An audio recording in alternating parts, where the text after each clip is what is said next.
Alors bienvenue pour la dernière vidéo de cette série qui est cette fois-ci consacrée au temps composé de l'indicatif. Qu'est-ce qu'un temps composé? C'est un temps qui est conjugué avec un auxiliaire et un participe passé. L'exemple le plus classique, évidemment, c'est celui qu'on a ici, le passé composé. Dans un temps composé, c'est l'auxiliaire, donc deux auxiliaires avoir ou être, qui va varier et qui va donner la forme grammaticale et la forme du verbe. Alors, ça pose pas mal de problèmes quand on n'est pas de langue maternelle française, mais certains verbes, une minorité, se conjuguent avec l'auxiliaire être et d'autres principaux avec l'auxiliaire avoir. C'est ce qu'on va voir tout de suite.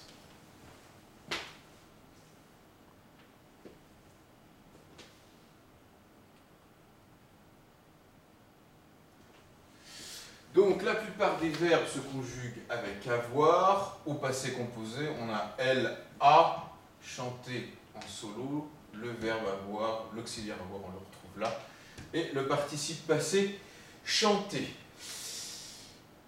Pour se souvenir de quel verbe se conjugue avec être, on essaye de se faire une petite montagne ici, et puis il est arrivé, il est monté, il est descendu, il est entré dans le petit chalet, il est sorti, il est passé, on peut mettre un petit équivoque, il est resté dans le petit chalet, il est retourné dans le petit chalet, il est sorti, il est tombé de la montagne et il est revenu.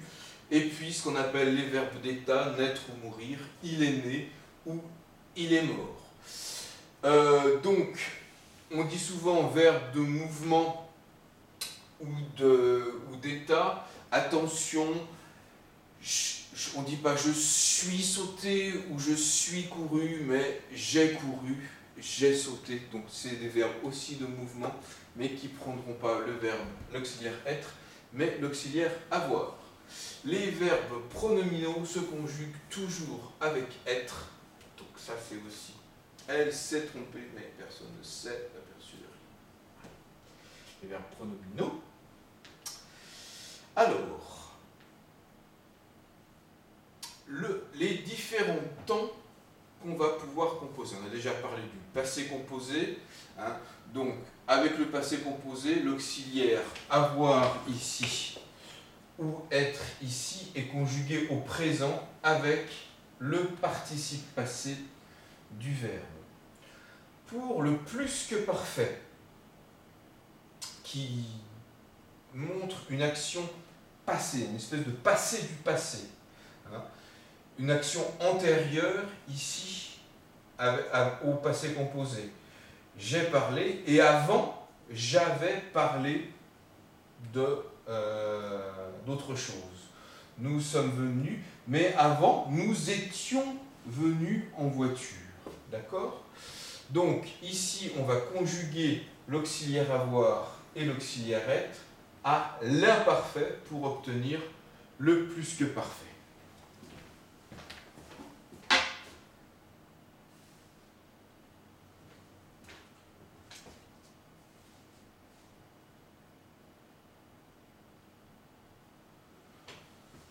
Le passé antérieur a les mêmes, les mêmes difficultés que le passé simple, puisque c'est le verbe avoir et le verbe être que nous allons conjuguer au passé simple. J'eus parlé, nous fûmes venus. Vous entendez la désuétude du propos, donc des formes qui sont peu employé de nos jours, mais que vous allez retrouver effectivement dans la littérature et que vous allez être obligé de pratiquer au cours d'un test, et parfois d'un texte. Le futur antérieur, en revanche, est très employé. Donc là, on va utiliser l'auxiliaire au futur, et c'est un futur du futur dans le même principe qu'on avait vu avec le plus que parfait, mais dans le futur. Si j'avais su, j'aurais parlé de toi au directeur. Si nous serons, etc. Le conditionnel passé avec auxiliaire conjugué au conditionnel présent. Donc c'est ce qu'on a vu dans la vidéo précédente, le conditionnel. Donc on va utiliser le verbe avoir au conditionnel ou le verbe être au conditionnel, et puis rajouter bien sûr le participe passé. Tout ça est en général utilisé dans les phrases avec si. On verra ça dans une autre leçon. La phrase hypothétique. Voilà. Eh bien, on en a terminé pour ces vidéos sur les temps de l'indicatif, et je vous souhaite bon courage pour les exercices.